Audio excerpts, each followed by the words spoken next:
This is the Business Hour in partnership with Network B2B, helping you share your passion, knowledge, and make great connections. A warm welcome to Podcast for Business. Podcast for Business is all about helping businesses share their knowledge, passion, expertise, news of events, workshops, and seminars. Podcast for Business is brought to you in partnership with Network B2B, structured networking in a relaxed environment. For more information about a group near you, visit networkb2b.co.uk. Thank you to this week's sponsor, Premier Homes in Spain. If you're looking for your own home in Spain, check out premierhomesinspain.com. All interviews featured in Podcast for Business, first featured in the Business Hour podcast. The Business Hour podcast brings you feel-good music as well to help you through your week. For more information, visit podcastforbusiness.co.uk. Sit back and enjoy Podcast for Business. Like to share news about your business, event, seminar, or workshop? Simply email steve@stevetwynham.com. We know it's always a pleasure to be joined by Peter Gibson from Coles Solicitors. And the topic for this week's podcast is, we're going to be talking about conveyancing. How important is it that you get this right when you're buying a property? So, Peter, tell me more. Hold me to you. Hi, Steve. Good to see you.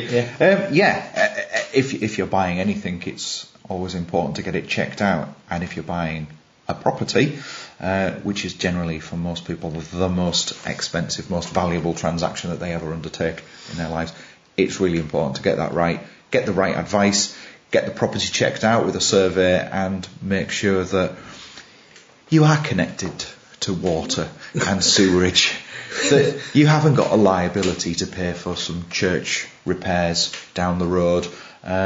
Make sure that you aren't affected by various gases that are in the ground, etc. Make sure that the property has proper legal title and that you're going to own it properly.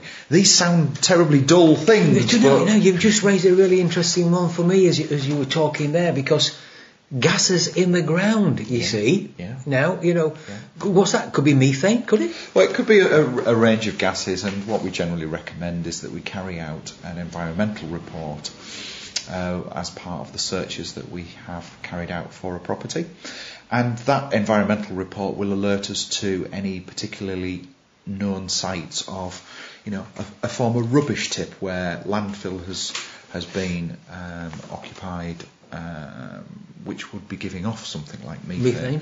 And then there are other gases that are present in the ground, and that environmental report will reveal some of those things. So we're about getting all of the information about the property that you can't see. It's all very well saying, nice kitchen, nice aspect, nice views, etc.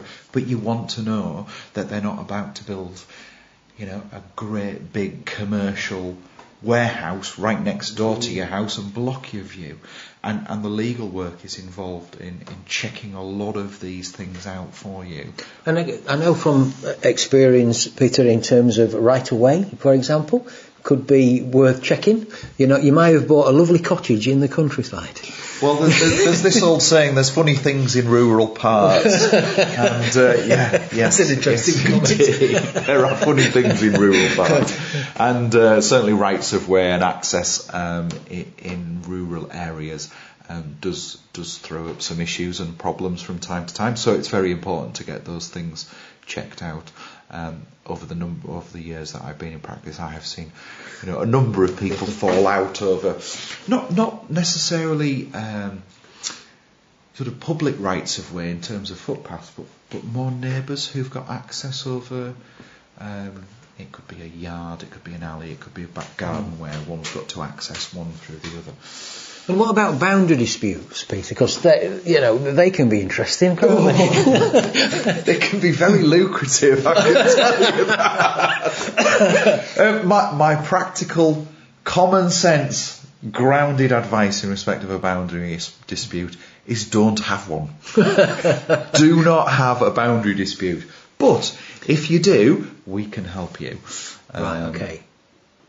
Another bit of practical advice would be that it makes an awful lot of sense, and it's far cheaper and far quicker and far easier if people can put their pride on the shelf, right, and sit round a table with a cup of tea and a plate of biscuits with somebody who's maybe an independent arbitrator, mediator, and try and get them sorted out, rather than coming to us to try and, I'm doing myself out of business here, rather than trying to sort of have a fight with people, because these are people that you're probably going to end up staying next door living to for a number of years, and if you can get things sorted out amicably, and generally there's not actually anything to argue about. It's about, whether a fence is 1 inch or 2 inch or 3 inch. I've got a comment coming in my mind, it could be about 6 inches, but I didn't want to go there. This is a family show. Yeah. But no, the boundary disputes, they're generally, they're very divisive, they're very painful, and they can be very costly and expensive. So my practical advice is, don't have one if you could possibly do so.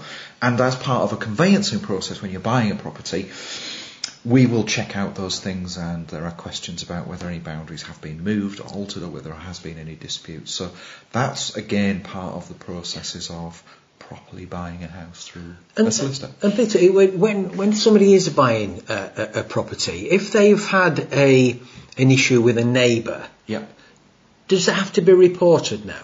It's got to be disclosed. That's what I meant, disclosed. So if I'm buying your house, Steve, and you've had a complaint, dispute, argument, any sort of issue with your neighbour to the left of you, to the right of you, or behind you, you have to tell me.